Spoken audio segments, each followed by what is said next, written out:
दोस्तों, कुछ दिनों के वक्फे के बाद आज एक मज़ेदार एपिसोड अपलोड हो रही है। उम्मीद है आपको पसंद आएगी। सब दोस्त अपनी अपनी सपोर्ट दिखाओ, वीडियो को लाइक और चैनल को सब्सक्राइब कर लो। शुक्रिया। सुबह की पहली किरण जब अस्पताल की खिड़की से अंदर आई तो मैंने आंखें खोली। माजू काफी बेहतर हो चुका था। डॉक्टर ने इसे डिस्चार्ज करने की इजाजत दे दी थी। शादी पहले से ही तैयार था और माजू को बैठने के काबिल बनाने में मसरूफ था। मैंने कमरे का जायजा लिया। माजू बेड पर बैठा हुआ था। इसका चेहरा पहले से बेहतर था और आंखों में चमक थी। शादी इसके गिर्द घूम रहा था और इसका सामान पैक कर रहा था। शादी बोला, यासिर, माजू काफी बेहतर है। डॉक्टर ने कहा है कि अब वो सफर कर सकता है। मैंने माजू की तरफ देखा। कैसा महसूस कर रहे हो? माजू ने मुस्कुराते हुए कहा, पहले से बहुत बेहतर। बस थोड़ी कमजोरी है, मगर चलने फिरने के काबिल हूं। मैंने इसका कंधा थपथपाया। चुल्लू, फिर लाहौर को अलविदा कहते हैं। अस्पताल से निकलने से पहले मैंने सानिया को फोन किया। इसने फोन उठाया तो इसकी आवाज में उदासी थी। सानिया बोली, यासिर, तुम जा रहे हो? मैंने कहा, हाँ, माजू को डिस्चार्ज मिल गया है, अब वापस जा रहे हैं। सानिया खामोश रही, फिर बोली, क्या हम एक बार और मिल सकते हैं? मैंने सोचा, ओके, मैं अस्पताल की कैंटीन में हूं, तुम आ जाओ। कुछ ही देर में सानिया आ गई। इसने आज हल्का नीला सूट पहना हुआ था और इसके बाल खिले हुए थे। वो बहुत खूबसूरत लग रही थी। वो मेरे सामने बैठी और बोली, यासिर, तुम जा रहे हो? मैंने मुस्कुराते हुए कहा, मजबूरी है, घर में बहुत काम है। सानिया ने मेरा हाथ पकड़ा, तुम वापस आओगे ना? मैंने इसका हाथ दबाया, जरूर आऊंगा। जब भी लाहौर आऊंगा तुमसे जरूर मिलूंगा। सानिया मुस्कुराई, ओके, मैं इंतजार करूंगी। तुम्हारा नंबर मेरे पास है, कॉल करते रहना। मैंने कहा, बिल्कुल, कॉल करता रहूंगा। सानिया उठी और मुझे गले लगाकर बोली, अपना ख्याल रखना। मैंने कहा, तुम भी अपना ख्याल रखना। वो वहां से चली गई और मैं इसे जाता देखता रहा। सानिया के जाने के बाद मैंने आंटी फरहत को फोन किया। इसने फोन उठाया तो मैंने कहा, आंटी, हम वापस गांव जा रहे हैं और मैं आपसे मिलना चाहता हूं। आंटी फरहत बोली, मैं अपने ऑफिस में हूं, आ जाओ। मैं इसके ऑफिस की तरफ चल पड़ा। आंटी फरहत का ऑफिस अस्पताल की चौथी मंजिल पर था। मैंने दरवाजा खटखटाया तो इसकी आवाज आई, आ जाओ। मैं अंदर दाखिल हुआ तो आंटी फरहत अपनी कुर्सी पर बैठी थी। इसने मुझे देखकर मुस्करा कर कहा, यासिर, बैठो। मैं इसके सामने बैठ गया। आंटी फरहत उठी और मेरे करीब आकर बैठ गई। इसने मेरा हाथ पकड़ा, तुम जा रहे हो? मैंने कहा, हाँ आंटी, माजू ठीक हो गया है, अब वापस जा रहे हैं। आंटी फरहत ने गहरी सांस लेकर कहा, यासिर, तुम्हारे साथ जो वक्त गुजारा बहुत अच्छा था। मैंने इसका हाथ दबाया, मुझे भी बहुत अच्छा लगा। आंटी फरहत मुस्कुराई, मैं जल्द ही गांव आऊंगी, तुमसे मिलने जरूर आऊंगी। मैंने कहा, आपका इंतजार रहेगा। आंटी फरहत ने मेरे करीब आकर मुझे गले लगाया, अपना ख्याल रखना यासिर। मैंने कहा, अब भी अपना ख्याल रखे। मैं वहां से निकला तो मेरे दिल में एक अजीब सी कैफियत थी। लाहौर में बहुत कुछ हो गया था। हम तीनों गाड़ी में सवार हुए। माजू पिछली सीट पर लेटा हुआ था और शादी इसके साथ था। मैं ड्राइविंग सीट पर बैठा था और गाड़ी चला रहा था। माजू बोला, यासिर, तुम बहुत अच्छे हो। तुम्हारे बगैर मेरा ऑपरेशन मुमकिन नहीं था। मैंने कहा, ये तो दोस्तों का फर्ज था। रास्ते में हमने कुछ देर रुककर खाना खाया और फिर सफर जारी रखा। शाम तक हम गांव पहुंच गए। गांव के करीब पहुंचे तो दूर से ही डेरे के गार्ड्स और मुलाजमीन नजर आए। उन्होंने हमें देखते ही खुशी का इजहार किया। गार्ड्स ने हमें सलाम किया और बोले, साहिब जी, आपका बहुत इंतजार था। चौधरी साहिब दूसरे गांव गए हुए हैं, मगर उन्होंने आपके इस्तकबाल का हुक्म दिया था। मैंने मुस्कुराते हुए कहा, चुल्लू, पहले डेरे पर चलते हैं। हम डेरे पर पहुंचे तो वहां पहले से इस्तकबाल का इंतजाम था। मुलाजमीन ने फूलों की पत्तियां बिछाईं और गार्ड्स ने सलामी दी। शादी बोला, यासिर, तुम्हारी तो बादशाही है। मैं हंस पड़ा, ये सब चौधरी साहिब की मेहरबानी है। हम डेरे के अंदर गए और माजू को आराम के लिए एक कमरे में लिटा दिया। शादी और मैं बाहर आकर बैठ गए। शादी बोला, यासिर, अब क्या प्लान है? मैंने कहा, पहले माजू को ठीक करेंगे, फिर सूफी से मिलकर सलमान और माही का मसला हल करेंगे। शादी मुस्कुराया, चुल्लू, मैंने गहरी सांस लेकर कहा, हाँ। डेरे से निकलकर मैंने गाड़ी घर की तरफ मोड़ ली। शाम का वक्त था, हवा ठंडी चल रही थी और गांव का माहौल पुरसुकून था। कुछ ही देर में मैं घर के गेट पर पहुंच गया। गाड़ी रोक कर मैं बाहर निकला तो घर के अंदर से अबू की आवाज आई, कौन है? मैंने अंदर जाकर सलाम किया, अबू जी, मैं हूँ यासिर। अबू ने मुझे देखते ही खड़े होकर गले लगा लिया। पत्तर, इतने दिन हो गए, कोई हाल नहीं पूछा। कैसा है माजू? मैंने उन्हें बैठने का कहा और फिर सारी तफसील बताई। अबू जी, माजू का ऑपरेशन कामयाब हो गया है। डॉक्टर ने कहा है कि अब वो जल्द ठीक हो जाएगा। लाहौर में हमने एक अच्छे डॉक्टर से मुलाकात की और ऑपरेशन कामयाब रहा। अबू ने गहरी सांस लेकर कहा, शुक्र है कि माजू ठीक हो गया। तुम बहुत परेशान थे, अब आराम करो। मैंने कहा, जी अबू जी, मैं अभी अपने कमरे में जाकर आराम करता हूँ। मैं अपने कमरे की तरफ बढ़ा। कमरे में दाखिल होते ही मैंने महसूस किया कमरा साफ सुथरा है और बिस्तर बिछा हुआ है। मैं बेड पर बैठ गया और थकावट की वजह से आंखें बंद कर ले। तभी दरवाजे पर दस्तक हुई। मैंने आंखें खोली तो जरीना पानी का गिलास लिए खड़ी थी। आज वो नहाकर निखरी हुई थी। इसने हल्का गुलाबी सूट पहना था और बालों में कंघी की हुई थी। वो बहुत खूबसूरत लग रही थी। जरीना ने गिलास मेरे हाथ में देते हुए कहा, साहिब जी, आपके लिए पानी। बहुत थके हुए लग रहे हो। इसकी गुलाबी उर्दू सुनकर मैं अपनी हंसी रोक ना सका, मगर मैंने खुद को संभाल लिया। मैंने गिलास लेकर कहा, शुक्रिया जरीना। जरीना बोली, साहिब जी, अब तो इतने दिनों तक लाहौर गए रहे, आपको बहुत याद किया।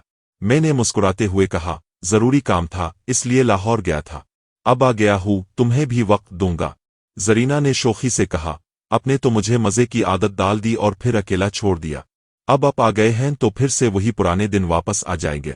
मैंने कहा, हाँ। जरीना मुस्कुराई और वहां से चली गई। जरीना के जाने के बाद मैंने नाजी के बारे में पूछा। जरीना बोली, नाजी बीबी सूफी लोगों के घर गई है। सलमान और अबीरा भी वही हैं। मैंने कहा, अच्छा, सब वहां हैं। मैं नहाकर उनसे मिलने जाऊंगा। जरीना बोली, जी साहिब जी, आप नहा ले, मैं खाना तैयार करती हूँ। मैंने कहा, ओके। मैं वॉशरूम में गया और गर्म पानी से नहाया। पानी के कतरे मेरे जिस्म पर गिर रहे थे और थकावट धुल रही थी। मैंने शैम्पू से बाल धोए और साबुन से जिस्म साफ किया। नहाने के बाद मैंने तौलिया लपेटा और बाहर निकला। आईने के सामने खड़े होकर मैंने अपना चेहरा देखा। लाहौर के सफर ने मुझे थोड़ा थका दिया था, मगर अब मैं ताज़ा था। मैंने कपड़े पहने और अपने बालों में कंघी की। बाहर निकला तो जरीना खाना लगा रही थी। इसने मुझे देखकर कहा, साहिब जी, खाना तैयार है। मैंने कहा, ओके, मैं अबू को भी बुला लेता हूँ। अबू के साथ बैठकर मैंने खाना खाया और फिर सूफी के घर जाने का सोचा। मैंने अबू को बताया कि मैं सूफी लोगों के घर जा रहा हूँ। अबू ने सर हिलाया और मैं घर से निकल पड़ा। मैंने गेट खटखटाया तो अंदर से आंटी की आवाज आई, कौन है? मैंने कहा, आंटी, मैं हूँ यासिर। आंटी ने दरवाजा खोला और मुझे देखते ही मुस्करा दे, अंदर आओ, अंदर आओ। मैं अंदर गया तो ड्राइंग रूम में नाजी, अबीरा और सूफी बैठी हुई थीं। सूफी ने मुझे देखते ही नजरें झुका ले, मगर मैंने उन्हें अच्छी तरह देख लिया था। आंटी बोली, यासिर, ऐठो। माजू कैसा है? मैंने बैठते हुए कहा, माजू काफी बेहतर है आंटी। ऑपरेशन कामयाब हो गया है, अब वो जल्द ठीक हो जाएगा। आंटी ने खुशी का इजहार किया, तुम बहुत परेशान थे, अब आराम करो। मैंने कहा, जी आंटी, आराम तो कर रहा हूँ। कुछ देर हम बातें करते रहे। नाजी और अबीरा ने भी माजू के बारे में पूछा और मैंने उन्हें सारी तफसील बताई। लेकिन सूफी खामोश थी और कभी कभार मेरी तरफ देखकर नजरें झुका लेती थी। फिर सूफी उठी और बोली, मैं ऊपर जा रही हूँ। सूफी सीढ़ियों की तरफ चली गई। मैंने इसकी तरफ देखा और समझ गया कि ये इसकी पुरानी आदत थी। जब भी वो मुझसे अकेले में मलना चाहती थी, ऊपर वाले कमरे में चली जाती थी। मैंने कुछ और देर वहां बैठकर बातें की। फिर मैंने कहा, आंटी, मैं जरा ऊपर सूफी से कुछ बात कर लूं। आंटी ने मुस्कुराते हुए कहा, जा, वो तो ऊपर गई है, तुम भी चले जाओ। मैं सीढ़ियां चढ़कर ऊपर गया। सूफी का कमरा दूसरी मंजिल पर था। मैंने दरवाजा खटखटाया तो अंदर से सूफी की आवाज आई, कौन है? मैंने कहा, मैं हूँ यासिर। सूफी ने दरवाजा खोला और मुझे देखकर मुस्कुराई, आ जाओ। मैं अंदर गया और दरवाजा बंद कर दिया। सूफी बेड के करीब खड़ी थी। मैंने इसे पीछे से पकड़ा और अपने साथ लगा लिया। सूफी ने चौंक कर कहा, यासिर, ये क्या कर रहे हो? मैंने इसके कानों में कहा, तुमने ऊपर आने का इशारा दिया था, मैं तो समझ गया था। सूफी मुस्कुराई, तुम बहुत चालाक हो। मैंने इसे अपने बाजुओं में भर लिया और इसके होंठों पर होंठ रख दिए। वो एकदम से मेरे साथ चिपक गई। इसके हाथ मेरे बालों में थे और मेरे हाथ इसकी कमर पर।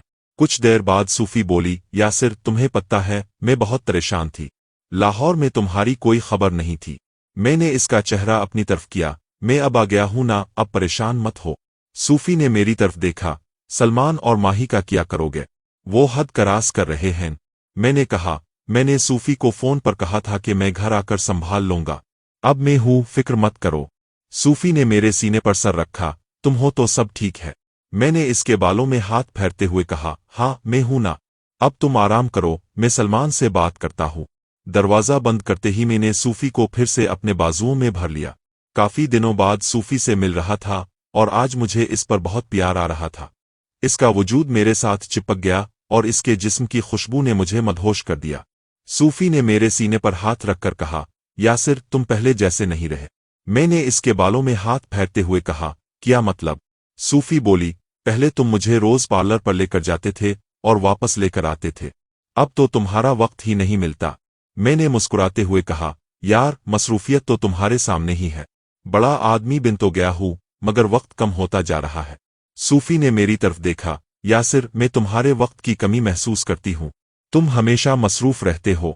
मैंने इसे अपने करीब खींचा। सूफी तुम जानती हो कि तुम मेरे लिए कितनी अहम हो।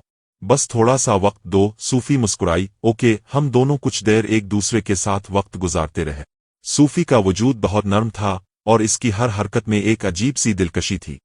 थोड़ी देर बाद सूफी बोली, यासिर तुम्हें जुनेद याद है? मैंने चौंक कर कहा, हाँ क्यों? सूफी बोली, वो तुम्हारे बारे में पूछ रहा था। कह रहा था कि तुमने इसे मार्केट में दुकानें लेने का काम सौंपा था। जुनेद का नाम सुनते ही मुझे वो काम याद आ गया जो मैंने इसे सौंपा था। मैंने सूफी के पास बैठकर ही मोबाइल निकाला और जुनेद को कॉल कर दी। चंद बैलों के बाद जुनेद ने कॉल अटेंड की। हेलो यासिर भाई। मैंने कहा, हाँ जुनेद कैसे हो? जुनेद बोला, मैं ठीक हूँ, अब सुनाई। मैंने कहा, दुकानों के बारे में क्या बना? जुनेद बोला, यासिर भाई अब एक बार शॉप पर चक्कर लगा ले, फिर बात करते हैं। मैंने कहा, ओके मैं कल आ जाऊंगा, तुम वहां रहना। जुनेद बोला, जी भाई मैं इंतजार करूंगा। कॉल बंद करके मैंने सूफी की तरफ देखा। सूफी कल मुझे शॉप पर जाना है, तुम भी चुल्लूगी? सूफी मुस्कुराई, चिल्लूंगी, इस बहाने में अपन अपराना पार्लर भी देख लूंगी। मैंने कहा, बिल्कुल, पहले पार्लर फिर शॉप। सूफी खुश हो गई और मेरे गिले लग गई। मैंने इसे अपने साथ चिपका लिया और कुछ देर और इसके साथ वक्त गुजारा। फिर मैं वहां से निकला और नीचे आया। आंटी ने मुझे देखकर कहा, यासिर खाना खा लो। मैंने कहा, नहीं आंटी मुझे अभी जाना है। सूफी के घर से निकलकर मैं घर की तरफ चल पड़ा। रात का वक्त था, हवा ठंडी चल रही थी और गांव का माहौल पुरसुकून था। मोबाइल की बेल बजी। नंबर देखा तो शादी का था। मैंने कॉल अटेंड की। हाँ शादी, क्या हुआ? शादी बोला, यासिर चौधरी साहिब बेरे पर आए थे और कहकर गए हैं कि कल माजू के ठीक होने की खुशी में एक बड़ी खैरात की जाएगी। तुम दोनों को इसका इंतजाम करना है। 5-10 देगे लगवानी है और लोगों में तकसीम करनी है। मैंने कहा, ओके शादी, मैं कल सुबह बाजार जाऊंगा और इंतजाम कर लूंगा। तुम डेरे पर रहो और माजू का ख्याल रखो। शादी बोला, ठीक है कल मिलते हैं। कॉल बंद करके मैंने गहरी सांस लेकर गाड़ी आगे बढ़ा दी। कल का दिन बहुत मसरूफ होने वाला था। खैरात का इंतजाम, बाजार जाना और फिर लोगों में तकसीम करना। घर पहुंचकर मैंने गाड़ी रोकी और अंदर चला गया। अबू सो चुके थे, इसलिए मैंने बगैर किसी को बताए अपने कमरे की तरफ चल पड़ा। कमरे का दरवाजा खोलकर मैं अंदर गया तो देखा कि जरीना पहले से वहां बैठी है। रात के तकरीबन 10 बज रहे थे। इसने मुझे देखकर कहा, साहिब जी आप आ गए, मैं आपका इंतजार कर रही थी। मैंने बेड पर बैठते हुए कहा, जरीना इतनी रात गए तुम यहाँ? जरीना मेरे करीब आई और बोली, साहिब जी मेरा अकेली का दिल नहीं लग रहा, मेरी गर्मी दूर करो। मैंने इसकी तरफ देखा। इसकी आंखों में एक अजीब सी चमक थी और इसका लहजा बहुत नर्म था। मैंने इसका हाथ पकड़कर कहा, चुल्लू तैयार हो जाओ। मैं वॉशरूम गया, कपड़े तब्दील करके वापस आया तो जरीना मुझे किसी परी से कम नहीं लग रही थी। मैं वैसे भी काफी दिनों से रुका हुआ था, मुझे भी जरूरत तो थी, बस फिर मैं था और जरीना थी। कुछ देर बाद मैंने टाइम देखा तो रात का 1 बजने वाला था। मैंने जरना को कहा, चुल्लू अब तुम अपने कमरे में जाओ, अगर कल किसी ने देख लिया तो काम खराब हो जाएगा। ओके साहिब जी, जैसा आप कहीं, मगर याद रखना मैं आपका इंतजार करूंगी। वो वहां से उठी और कमरे से बाहर चली गई। सुबह सवेरे ही मेरी आंख खिल गई। आज का दिन बहुत मसरूफ था। डेरे पर खैरात का सारा इंतजाम करना था। मैंने जल्दी से उठकर नहाने का फैसला किया। गर्म पानी से नहाकर मैं ताज़ा हो गया और अच्छे कपड़े पहन लिए। मैं कमरे से बाहर निकला तो देखा कि सलमान पहले से ही ड्राइंग रूम में बैठा है। इसका चेहरा परेशान था और वो बेचैनी से उधर उधर देख रहा था। मुझे देखते ही सलमान उठ खड़ा हुआ। यासिर भाई, बहुत इंतजार किया आपका। मैं सोच रहा था कि अब शायद अभी तक सो रहे हैं। मैंने इसकी तरफ देखा। पहले तो मेरे दिल में इससे माही के साथ इसकी गंदी हरकत पर क्लास लेने का ख्याल आया, मगर फिर मैंने सोचा कि शाम को इस मौजू पर बात करूंगा। अभी डेरे का काम ज्यादा अहम था। मैंने कहा, सलमान जल्दी तैयार हो जाओ, हमें डेरे पर जाना है। आज खैरात का सारा इंतजाम करना है। सलमान ने चौंक कर कहा, डेरे पर? क्या हुआ? मैंने कहा, चौधरी साहिब ने माजू के ठीक होने की खुशी में एक बड़ी खैरात करने का कहा है। हमें बाजार से देगे लगवानी हैं और लोगों में तकसीम करनी है। सलमान बोला, ओके भाई, मैं अभी तैयार हो जाता हूँ। वो उठकर अपने कमरे की तरफ चला गया। मैंने जरीना को आवाज दी और इसे कहा कि वो मेरे लिए नाश्ता तैयार करे। कुछ ही देर में सलमान तैयार होकर आ गया और हम दोनों ने नाश्ता कर लिया। नाश्ता करने के बाद मैं और सलमान गाड़ी में सवार हुए। मैं ड्राइविंग सीट पर बैठा था और सलमान मेरे साथ था। रास्ते में सलमान खामोश था। शायद इससे अंदाजा था कि मैं इससे क्लास लेने वाला हूं, मगर मैंने इसे कोई बात नहीं की। शाम को इससे जरूर बात करूंगा। कुछ ही देर में हम डेरे पर पहुंच गए। शादी पहले से ही वहां मौजूद था और इसने माजू का भी इंतजाम कर रखा था। शादी ने मुझे देखकर कहा, यासिर, चुल्लू, चावल और चिकन का इंतजाम करते हैं।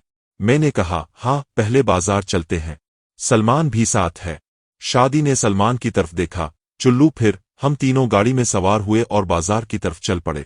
बाजार पहुंचकर हमने एक बड़ी मिकदार में चावल और चिकन खरीदा और डेरे पर वापस आ गए। डेरे पर पहुंचकर हमने खाने का इंतजाम शुरू किया। बावर्चियों को हिदायत दी गई और लोगों को तकसीम करने का प्रोग्राम बनाया गया। डेरे पर काफी लोग जमा हो चुके थे। खैरात का सारा इंतजाम हो चुका था और बावर्ची खाना पकाने में मसरूफ थे। चौधरी साहिब अपने खास मेहमानों के साथ डेरे पर तशरीफ फरमा थे। मैंने उन्हें देखा तो फौरन सलाम करने चला गया। चौधरी साहिब ने मुझे देखते ही कहा, यासिर बेटा, आ जाओ। मैंने करीब जाकर सलाम किया। चौधरी साहिब, आपका बहुत शुक्रिया कि आप खुद तशरीफ लाए। चौधरी साहिब मुस्कराए, बेटा, माजू तेरा दोस्त है और तेरे दोस्त की खैरात में शरीक होना मेरा फर्ज है। उन्होंने अपने खास मेहमानों की तरफ इशारा करते हुए कहा, ये मेरे कुछ खास मेहमान हैं, उनसे भी मिल लो। मैंने उन तमाम मेहमानों से मुलाकात की और उनका इस्तकबाल किया। फिर चौधरी साहिब ने मुझे एक तरफ बुलाकर कहा, यासिर, सबीहा खातून को कब मिलने जा रहे हो? मैंने कहा, चौधरी साहिब, 1-2 दिन में चेक भारत जाना है। जहाजेब भी अब काफी बेहतर हो गया है और वहां कुछ पुराने दोस्तों से भी मिलना है। चौधरी साहिब ने सर हिलाया, बहुत अच्छा। सबीहा खातून तुम्हारा बहुत ख्याल रखती हैं, उनसे जरूर मिलना। मैंने कहा, जी जरूर मिलूंगा। थोड़ी देर बाद खैरात का आगाज हुआ। लोगों को खाने की तकसीम शुरू कर दी गई। मैं और शादी इस काम की निगरानी कर रहे थे। सलमान भी हमारे साथ था और लोगों की मदद कर रहा था। शादी बोला, यासिर, आज बहुत अच्छा दिन है। माजू ठीक हो गया और लोग भी खुश हैं। मैंने कहा, शुक्र है। चौधरी साहिब ने मुझे बुलाकर कहा, यासिर, तुमने बहुत अच्छा इंतजाम किया है। मैंने कहा, आपकी दुआओं का शुक्रिया। खैरात के बाद लोग अपनी अपनी जगहों पर चले गए। डेरे पर सिर्फ खास लोग रह गए। चौधरी साहिब ने मुझसे कुछ और बातें की और फिर वो अपने मेहमानों के साथ वहां से चले गए। शाम हो गई थी। मैं और शादी डेरे पर बैठे बातें कर रहे थे। सलमान भी हमारे साथ था। शादी बोला, यासिर, तुम चेक भारत कब जा रहे हो? मैंने कहा, शायद परसों। पहले घर के कुछ काम निपटाऊंगा, फिर चेक भारत चला जाऊंगा।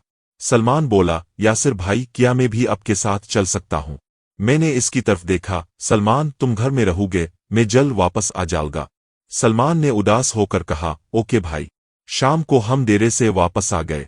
मैंने सोचा कि कल घर के काम निपटा कर परसों चेक भारत का सफर शुरू करूंगा। जारी है।